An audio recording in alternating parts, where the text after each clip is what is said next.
മറ്റൊന്ന് നമ്മളെ ഞെട്ടിച്ച ഒരു ക്രമക്കേട് ശബരിമലയിലെ ആടിയ നെയ്യുമായി ബന്ധപ്പെട്ട ക്രമക്കേടാണ്. ഏതായാലും കോടതി ഉത്തരവ് പ്രകാരം, കോടതി നിർദ്ദേശപ്രകാരം വിജിലൻസ് അതിൽ കേസെടുത്തിരുന്നു. ഇപ്പോഴിതാ ശബരിമലയിൽ വിജിലൻസ് പരിശോധന നടത്തിയിരിക്കുകയാണ്.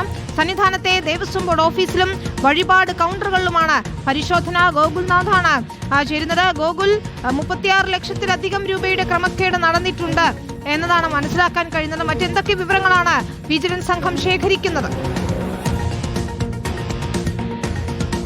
വിനീത, ഇന്ന് നടന്നത് മിന്നൽ പരിശോധനയാണ്. രാവിലെ തുടങ്ങിയ പരിശോധന ഉച്ചയോടുകൂടി നീണ്ടുവെന്നുള്ളതാണ്. 4ഓളം കേന്ദ്രങ്ങൾ, ശബരിമല സന്നിധാനത്തെയും പരിസര പ്രദേശങ്ങളിലെയും 4ഓളം ആടിയ ശിഷ്ടം നെയ്യ് ലഭിക്കുന്ന കേന്ദ്രങ്ങളിലാണ് ഈ പ്രത്യേക പരിശോധന കൃത്യമായി നടന്നതെന്നുള്ളതാണ്. ഹൈക്കോടതി നിർദ്ദേശത്തെ തുടർന്നാണ് ഇത്തരത്തിൽ സ്പെഷ്യൽ കമ്മീഷൻ രൂപീകരിച്ചുകൊണ്ട് വിജിലൻസ് തന്നെ ഈ കേസ് SP മഹേഷ് കുമാറിന്റെ നേതൃത്വത്തിൽ അന്വേഷണം നടന്നു വരുന്നത്. ആ അന്വേഷണത്തിലാണ് 36,24,000 രൂപയുടെ നഷ്ടം ദേവസ്വം ബോർഡിനുണ്ടായെന്നുള്ള കണ്ടെത്തൽ മുൻപോട്ട് പോവുകയും അതേ തുടർന്ന് 33 ജീവനക്കാരെ കേന്ദ്രീകരിച്ചുകൊണ്ട് കേസ് നടക്കുകയും 33 ജീവനക്കാർ ഈ കേസിൽ പ്രതികളാകുകയും ചെയ്തതാണ്. അതിൽ ഏറ്റവും എടുത്തു പറയേണ്ടത് ഈ ആടിയ ശിഷ്ടം നെയ്യുടെ ചുമതലക്കാരനായിരുന്ന ജീവനക്കാരൻ സുരേഷ് പോറ്റിയെ നിലവിൽ ഇപ്പോൾ അറസ്റ്റ് ചെയ്യുകയും കാര്യങ്ങളിലേക്ക് നീങ്ങുകയും ഒക്കെ ചെയ്തതിന്റെ അടിസ്ഥാനത്തിൽ ആളെ നിലവിൽ ദേവസ്വം ബോർഡിൽ നിന്ന് സസ്പെൻഡ് ചെയ്യുന്ന കാര്യത്തിലേക്ക് കാര്യങ്ങൾ കടക്കുകയും ചെയ്തു എന്നുള്ളതാണ്. എന്തായാലും വലിയ അഴിമതി തന്നെയാണ് നടന്നത്. ബാങ്കിലേക്ക് അടയ്ക്കേണ്ട തുക അടച്ചിട്ടില്ല.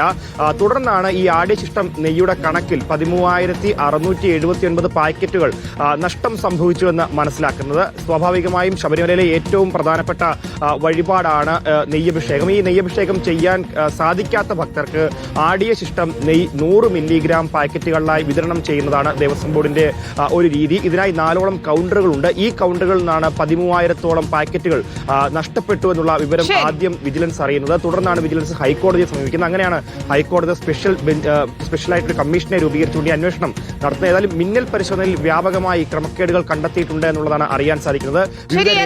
ക്രമക്കേടുകൾ സംബന്ധിച്ച വിവരങ്ങളൊക്കെ തന്നെയും പുറത്തു വരേണ്ടിയിരിക്കുന്നു. ഗോകുൽനാഥാണ് വിശദാംശങ്ങൾ നൽകിയത്.